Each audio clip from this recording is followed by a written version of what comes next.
Hello guys, अभिज किचनमध्ये आपलं स्वागत आहे. तर चला, आज आपण बनवूया महाराष्ट्रीयन स्टाईल झणझणीत आमटी. तर चला, कढई गरम करून घ्या आणि त्यामध्ये तेल टाका. तेल गरम झालं की जिरं घालून घ्या.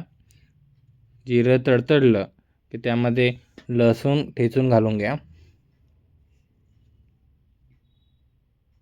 लसूण चांगला ब्राऊन होईपर्यंत परतून घ्या त्याला. त्यानंतर खोबरं घालून घ्या त्यामध्ये. तर चांगलं ब्राऊन होईपर्यंत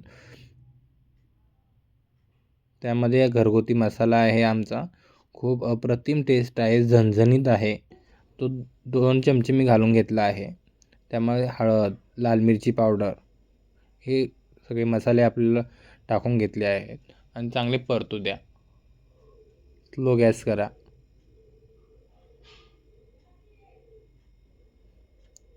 तांदूळ आणि डाळीचं पीठ बनवलं आहे. ते पीठ 2 चमचे मी टाकलं आहे. तर आपण चांगलं परतून घ्या. खमंग वास येईपर्यंत चांगलं परतून घ्या. पाणी उकळून यामध्ये 1.5 ग्लास पाणी टाकलं आहे. तुम्हाला जेवढे पाहिजे तेवढं तुम्ही टाकू शकता. आणि हे बारीक गॅसवर चांगलं उकळू द्या, म्हणजे कसं टेस्ट जास्त येईल त्याला. बारीक चिरून कोथिंबीर घाला, चवीप्रमाणे मीठ घाला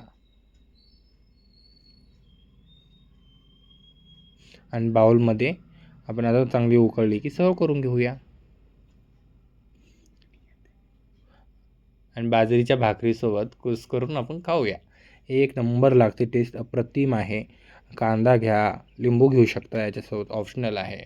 आणि लाईक, शेअर आणि सबस्क्राईब करा गाईज.